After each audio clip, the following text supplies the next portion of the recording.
Domingo, meio-dia, almoço e ferrovia. É hora de abrir o baú da memória e contar uma história. Que história é essa? Bom, é uma história bem recente que envolve a caça a uma locomotiva bem antiga, uma busca realizada na cidade de Araraquara, interior de São Paulo. Ficou curioso? Venha comigo. Eu sou Átila Almada e esta é a playlist Memória Ferroviária do canal da Almada Consultoria. O embarque é imediato. A locomotiva antiga sobre a qual eu vou falar com você é a famosa, ou pelo menos aqui para o estado de São Paulo, muito conhecida locomotiva elétrica V8, fabricada pela GE, pela General Electric nos Estados Unidos, a partir dos anos 1930. Para a gente chegar à história da V8 e a caçada a uma delas, eu preciso falar um pouquinho para você da história da tração elétrica nas ferrovias brasileiras. A primeira ferrovia brasileira a implantar tração elétrica foi a Estrada de Ferro do Corcovado, no Rio de Janeiro, mas isso em um trecho muito curto. O primeiro trecho longo eletrificado foi implantado pela Companhia Paulista de Estradas de Ferro no ano de 1922, por um projeto de concepção 100% brasileira, capitaneado pelo engenheiro Francisco Paes Leme de Monlevade, engenheiro Monlevade formado pela Escola Politécnica de São Paulo. Esse primeiro trecho da eletrificação era o trecho principal da Paulista e atendia a cidade de Jundiaí, berço da companhia, até a cidade de Campinas, que era a linha dupla da Paulista, não era a linha singela, né? Você tinha todo o tempo uma linha para ir e uma para voltar, e era a área de maior movimento. A eletrificação da Paulista, é bom que vocês saibam, ela foi o modelo de tudo que se implantou em tração elétrica no Brasil e de tudo que até hoje existe. Apesar de a maior parte das linhas eletrificadas em ferrovias brasileiras terem sido erradicadas no final dos anos 1990, nós ainda temos eletrificação em linhas suburbanas, como a CPTM em São Paulo, a Supervia no Rio de Janeiro e outras, que utilizam o mesmo princípio do Monlevade.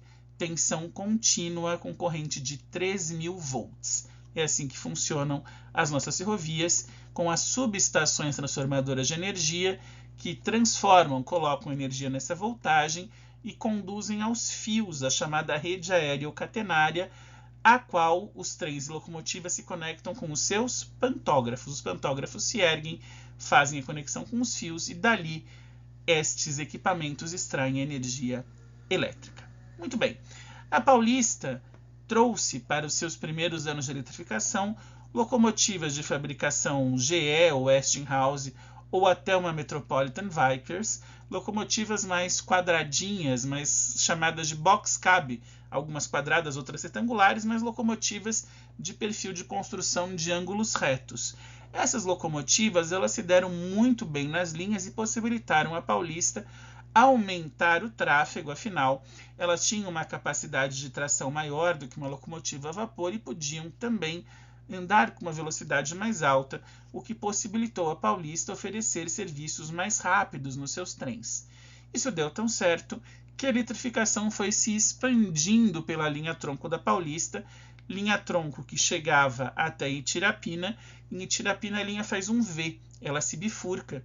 Com a aquisição de outras pequenas companhias, como por exemplo a Rio Clarense, a Paulista se expandiu. Seu tronco principal ele segue de Itirapina até Barretos. O fim da eletrificação da tração elétrica se deu na cidade de Rincão. Depois, na época da FEPASA, trazido para Araraquara, retrocedeu um pouquinho. Pelo tronco oeste, saindo de Itirapina, a linha segue até Bauru e depois Panorama, com o fim da eletrificação em Cabralha Paulista, depois retrocedida para Bauru. Muito bem, a expansão das linhas elétricas requereu novas máquinas, novas locomotivas, afinal, aquelas box já não davam mais conta do volume cada vez maior de pessoas e mercadorias transportadas pelos trens da Paulista. Portanto, a companhia foi às compras nos anos 1930 e descobriu na GE o modelo ideal de locomotiva. A GE havia acabado de produzir para ferrovias estadunidenses, entre elas a New Haven, o modelo EP4, um modelo de locomotiva bifrontal, com as frentes arredondadas, bifrontal uma frente para cada lado, ou seja, uma locomotiva que em relação às locomotivas a vapor ganhava por não ter a necessidade de reversão, uma locomotiva bifrontal de alta potência, capaz de transportar trens maiores e em velocidades mais altas. Para que este modelo da EP4 viesse para a Paulista, claro, foram necessárias adaptações. A primeira adaptação diz respeito à questão da tensão elétrica. Como eu acabei de falar, aqui no Brasil 3.000 volts em corrente contínua, lá nos Estados Unidos ferrovias de corrente alternada. A segunda adaptação diz respeito à bitola. Bitola é a distância entre os trilhos que influencia no entre-eixo da locomotiva, no entre-eixos, que nos Estados Unidos é a bitola padrão de 1,435 m e no caso da Paulista era a bitola de 1,60 m, a chamada bitola larga. Essas locomotivas, que tinham uma potência de mais ou menos 3.800 HP e um peso de 165 toneladas, com as adaptações feitas, foram encomendadas em número de 22 pela Companhia Paulista de Estradas de Ferro. Essas primeiras locomotivas chegam ao Brasil pouquinho antes da Segunda Guerra Mundial. No ano de 1938, eu tenho anotado aqui, a GE entrega para a Paulista as 4 primeiras máquinas que receberam a numeração 370, 371, 372 e 373. Estas numerações em sequência, curiosidade que na Paulista as séries de locomotivas começavam pelo número 0. Só que aí veio a Segunda Guerra Mundial, né? Então 370, depois 371. A FEPASA, ela muda esse sistema e começa pelo 1. Já falo sobre isso quando eu falar de numeração FEPASA. Veio a Segunda Guerra Mundial, interrompeu-se a produção de muitas das coisas que eram feitas ali nos países envolvidos na guerra, principalmente porque os Estados Unidos, a partir dos anos 40, entram com força na guerra, né? Ali você tem o ataque à base de Pearl Harbor no final de 41, enfim, entrada efetiva. Então a indústria do país se volveu à guerra. Portanto, a produção ou as produções, não só de locomotivas, mas de aviões e outros materiais civis, foram retomadas após a guerra. Sendo que a Paulista recebe em 1947 o segundo lote com 10 locomotivas e recebe as últimas 8 em 48. Então, ela já tinha recebido até a 373, em 47 ela recebe 374, 375, 376, 377, guardem esse número 377, 378, 379, 380, 381, 382, 383, e aí ela vai receber as 8 restantes, da 384 até a 391, que seria a última no ano de 1948. Essas locomotivas elas foram a grande vitrine dos trens de passageiros, dos serviços que a Paulista implantava, inclusive as locomotivas mais conhecidas na tração a partir dos anos 1950, do chamado Trem R, os trens rápidos da Paulista, com carros de passageiros de aço carbono adquiridos da Pullman Standard também nos Estados Unidos. As locomotivas tinham a especificação, a nomenclatura 2C mais C2. O que é, afinal, 2C mais C2? De onde vem isso? Simplesmente vem da questão dos truques, dos rodeiros das locomotivas e da questão de tração. Se você fala de uma locomotiva a vapor, você utiliza apenas números. Se você fala de uma locomotiva elétrica ou diesel elétrica, você utiliza números e letras. Então, olhando a locomotiva longitudinalmente, nós temos o seguinte: na frente 2 eixos dentro de um truque, 2 eixos sem tração. Eixos sem tração, utilizado apenas como eixos guia, recebem números. Então, se são 2 eixos, número 2. Em seguida, nós temos um segundo truque, no qual estão 3 eixos com tração. Eixos com tração recebem letras, e a terceira letra, se são 3 eixos, A, B, C. Portanto, letra C para indicar o truque com tração. Chegamos ao meio da locomotiva. Do meio para o final, você repete isso. Então, você tem no meio um truque C, seguido de outro C, 3 eixos com tração, e na frente 2, outros 2 eixos sem tração, por isso o número 2. Longitudinalmente, portanto, nós temos 2C mais C2 na disposição de rodeiros da locomotiva. Aqui no Brasil, chegada a Paulista, contam os ex-ferroviários por conta de um decote em voga na época. Existem outras histórias, mas a do decote é mais aceita. Essa locomotiva recebeu o apelido de V8 pela sua frente arredondada, uma locomotiva aerodinamicamente muito interessante, se você pensar em projeto dos anos 30, porque ela rompeu com a questão das locomotivas retas, né? As box cab, eram locomotivas em ângulos retos, e a V8 ela tinha uma engenharia de construção muito mais elaborada, porque ela tinha uma frente arredondada, que obviamente, em termos de física, criava menor resistência ao ar e permitia, além da potência, também pelo design, que essas locomotivas atingissem maiores velocidades. Comercialmente, esses trens rápidos da Paulista, por exemplo, operavam tranquilamente a 120 km horários, com pequenas reduções em trechos mais acentuados de curvas ou para passar dentro das estações. Muito bem, a V8 ela seguiu como principal locomotiva elétrica para a tração dos trens de passageiros da Paulista, e já no final da Companhia Paulista, em 1967, chegaram, e aí já produzidas pela GE no Brasil, as CC, a GE-CC, ou seja, elas não tinham os truques guia, elas tinham apenas 2 truques com 3 eixos cada e estes eixos com tração, chamadas de Vandecas ou Vanderleias, mas essa é uma outra história. Tem a ver sim com a cantora da Jovem Guarda esse apelido, e é o único spoiler que eu dou aqui. Em 1971, durante o governo do Abreu Sodré, as ferrovias do estado de São Paulo são unificadas. 5 viram uma. Paulista, Sorocabana, Mogiana, Araraquara e São Paulo Minas viram a FEPASA, Ferrovia Paulista S.A., e passam a existir como uma dentro da administração estatal. A administração estatal não investe em novas máquinas elétricas, ela até compra da Alstom, da francesa Alstom, 50 locomotivas, 2 chegam montadas ao Brasil, as outras 48 deveriam ser montadas aqui, mas fato é que nunca foram, só existiram e só rodaram aqui 2 francesas, e as V8 acabaram nas linhas de bitola larga, perdão, sendo as principais máquinas a tracionar os trens de passageiros, e tracionavam, claro, trens de carga também. Máquinas elétricas, né? Você tinha ali máquinas a diesel, como as G12, e depois, aí sim já não era FEPASA, a aquisição das locomotivas a diesel U20C, também da GE, enquanto as G12 eram da General Motors. As V8 seguiram operando na FEPASA até o final dos anos 90, estas 22 da Paulista. Porém, vale pontuar que, no ano de 1982, houve um aumento na frota de V8.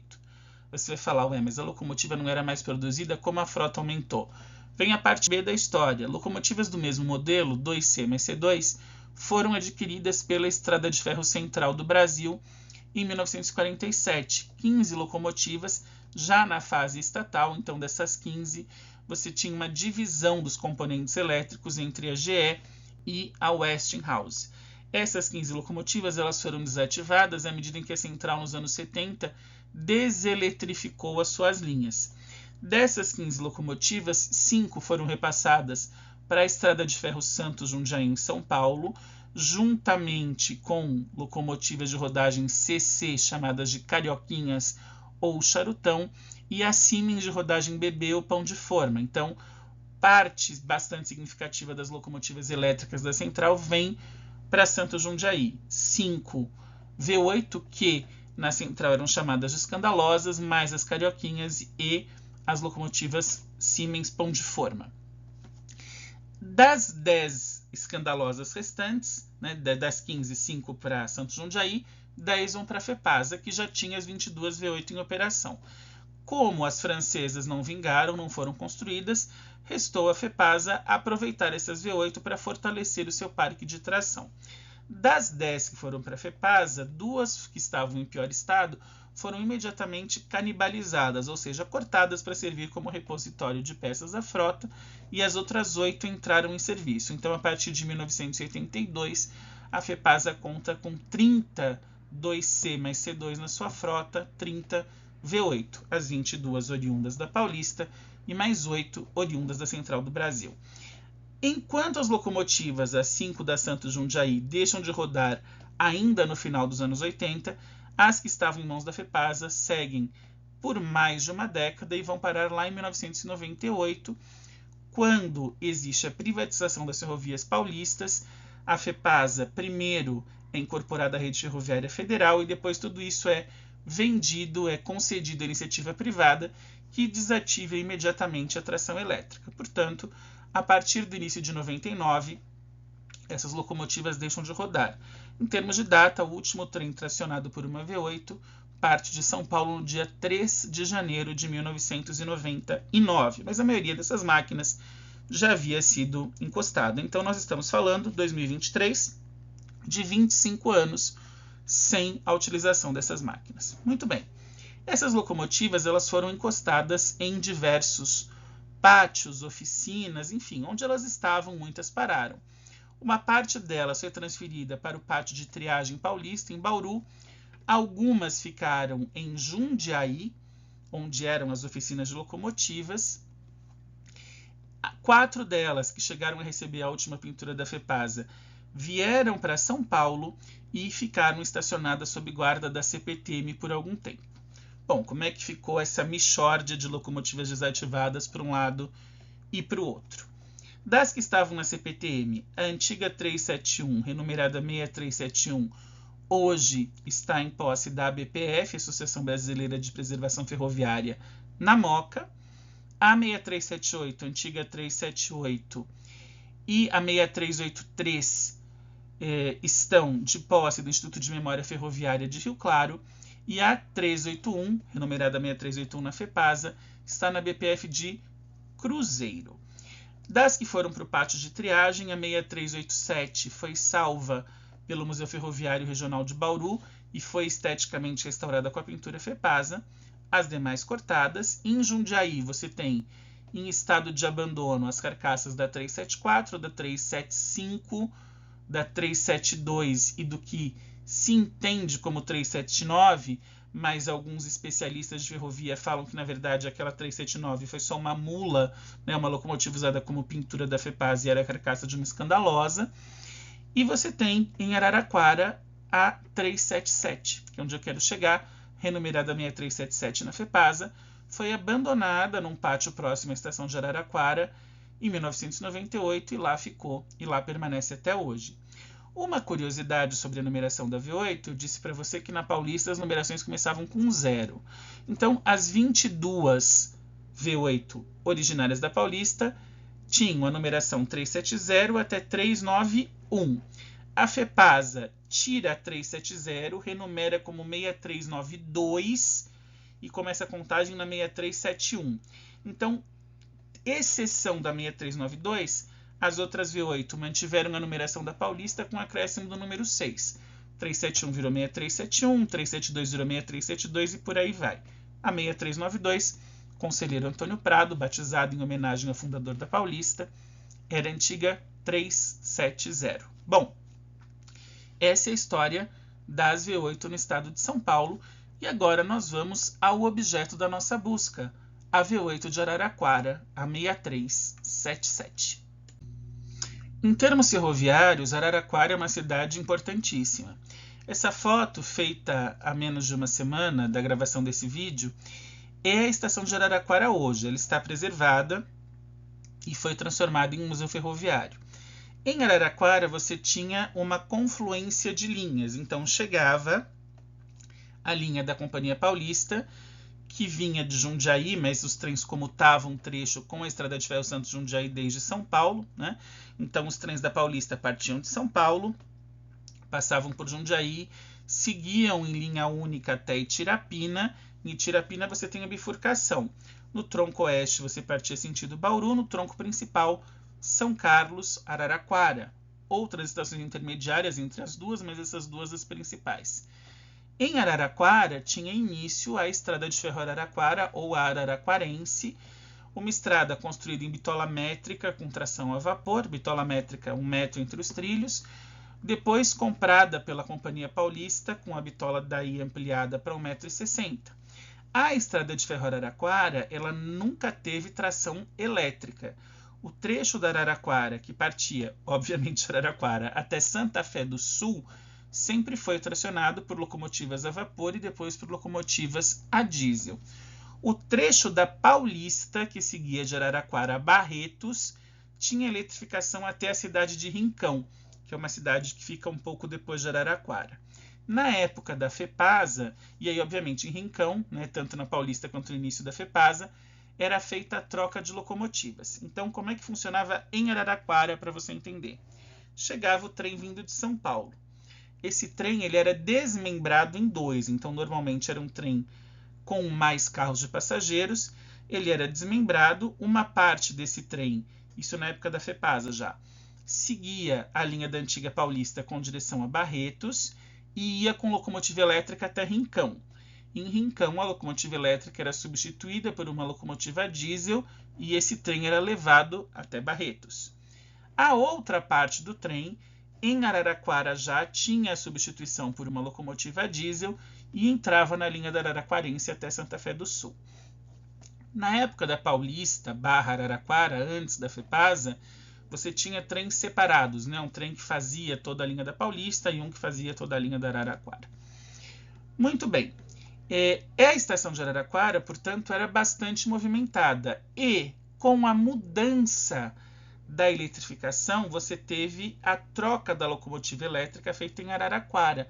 Deixa de ser em Rincão, passa a ser em Araraquara. Então, o trem chegava de São Paulo com elétrica, a elétrica desacoplava o trem era dividido em dois. Quando isso passa para Araraquara, as duas locomotivas a diesel assumem. Uma locomotiva a diesel assume sentido Barretos, na linha da Antiga Paulista, e uma outra locomotiva a diesel assume sentido Santa Fé do Sul, na linha da Antiga Araraquara. Então, era uma estação que tinha um movimento de passageiros muito interessante, além do movimento de cargas também. Muito bem, essa estação permanece ativa até o final dos anos 90, 98, quando a FEPASA encerra suas atividades, mas recebe trens até 2001, porque, por força de contrato, a Ferroban, Ferrovia Bandeirante, que assumiu, à época, as linhas da antiga FEPASA, teve que manter os trens de passageiros por mais algum tempo. O último trem de passageiros parte de Araraquara em março de 2001. Depois disso, a estação fica sem serventia, fica abandonada por alguns anos, até que ela é cedida à Prefeitura de Araraquara, que passa a administrá-la e a transforma em museu ferroviário. Mesmo com a estação transformada em museu ferroviário, o pátio de Araraquara era bem movimentado, porque desde a época da Paulista, FEPASA e também com as concessionárias, em Araraquara existem oficinas de manutenção. Portanto, locomotivas e depois vagões passavam por ali, não só em tráfego para seguir nas linhas, como também para manutenção.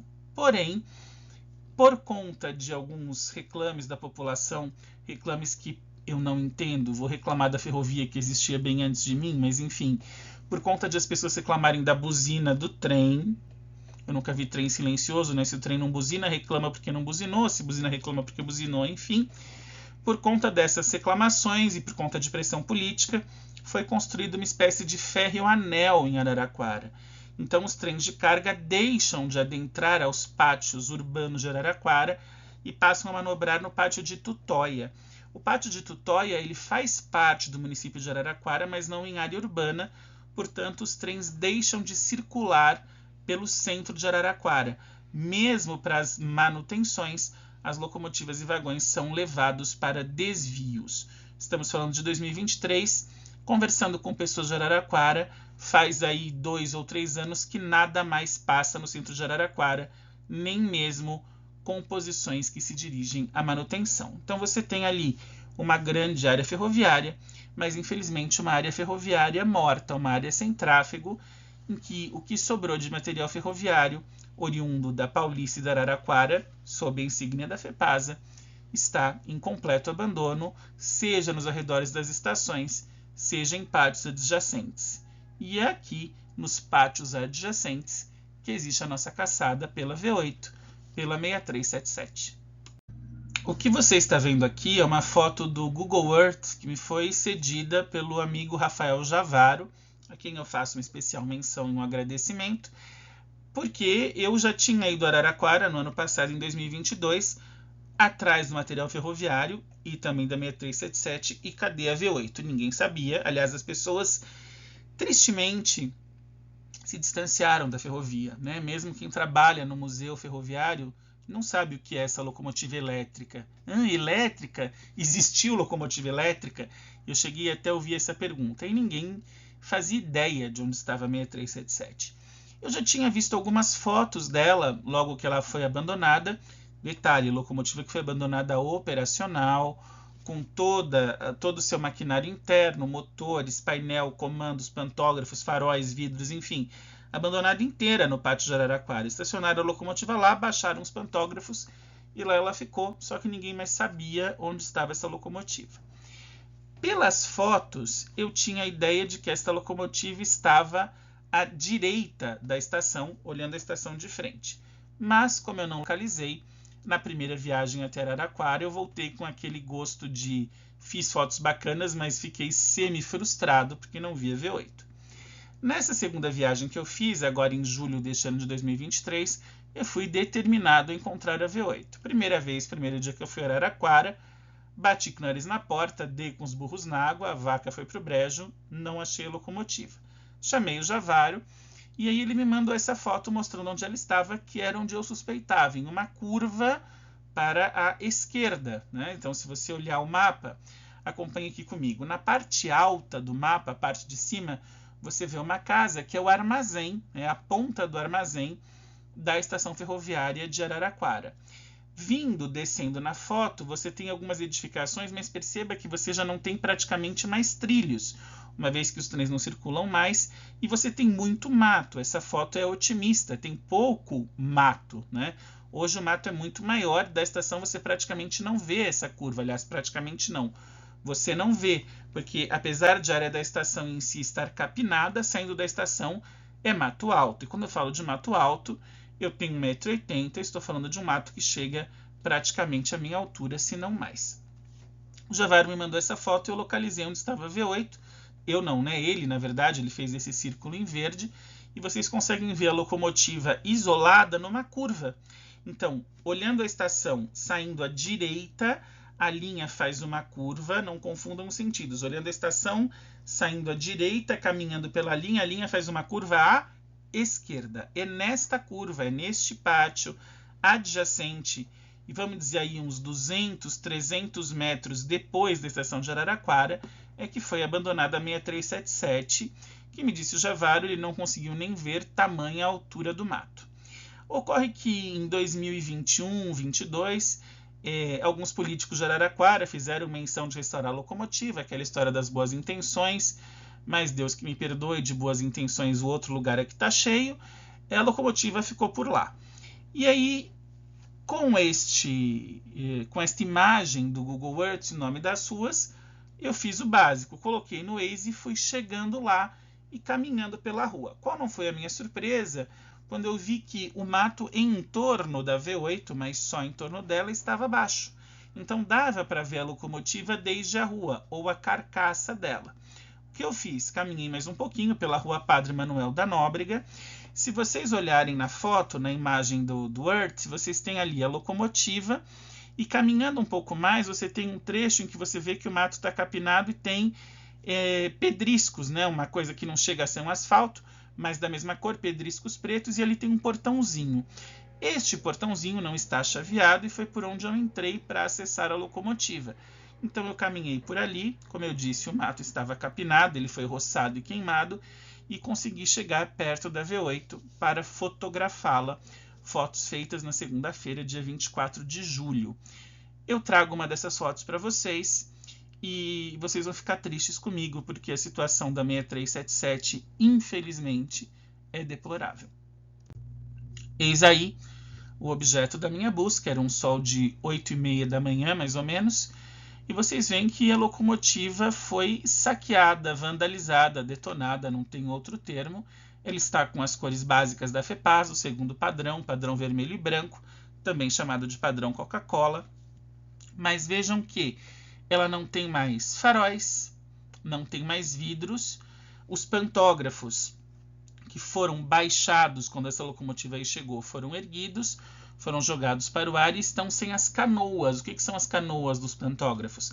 São as partes de cima dos pantógrafos que se conectam, que fazem a conexão do pantógrafo com o fio de eletricidade, que obviamente vocês não veem porque não existe mais. Como eu disse, a tração elétrica foi cortada. Examinando a locomotiva mais de perto, deu para ver que praticamente todas as peças do motor também foram furtadas. Os number boards, que indicavam ali o número dela, 6377, nas laterais, abaixo da janela da cabine, furtados também. E o que nós temos, infelizmente, é uma carcaça, como eu coloquei no título desse slide, uma triste carcaça no meio do mato, para nos lembrar, para gritar na nossa cara o descaso, a desmemória e o esquecimento com a história mais importante de desenvolvimento do estado de São Paulo, que é a história das ferrovias. Esse vídeo que eu fiz, ele mostra todo o trabalho para achar essa locomotiva, mas ele é também um alerta, um apelo. Um alerta para que as nossas memórias não sejam apagadas às novas gerações, para que crianças saibam o quanto o trem foi importante para o estado e quanto ele é ainda, porque as crianças, quando veem um trem de carga passando, acham aquilo bonito, param, o trem ainda gera essa emoção, mas essas crianças nunca viajaram em um trem de passageiros, nunca viram uma V8 funcionando.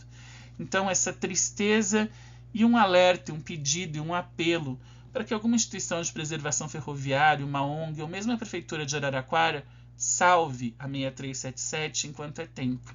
Ela já esperou por 25 anos ali, abandonada, solitária. Eu não sei se ela vai conseguir esperar outros 25. Eu torço para que essa locomotiva encontre mãos amigas e mãos de restauro, antes de encontrar mãos de ainda mais depredação ou línguas de fogo. Salve a memória da Companhia Paulista de Estradas de Ferro. Por favor, salvem a 6377. Se você gostou desse conteúdo, ufa, a emoção foi grande aqui. Deixe seu comentário, por favor, deixe seu like, avalie o nosso vídeo, nos ajude no engajamento. Visite o Instagram memoriaferroviaria.sp, onde eu apresento para você várias fotos ligadas ao tema. E caso queira sugerir pautas, o nosso e-mail é memoriaferroviaria.sp, não se esqueça do ponto, @gmail.com. Logo voltaremos com novas histórias ferroviárias para você, aqui no canal da Almada Consultoria. Grande abraço e até lá!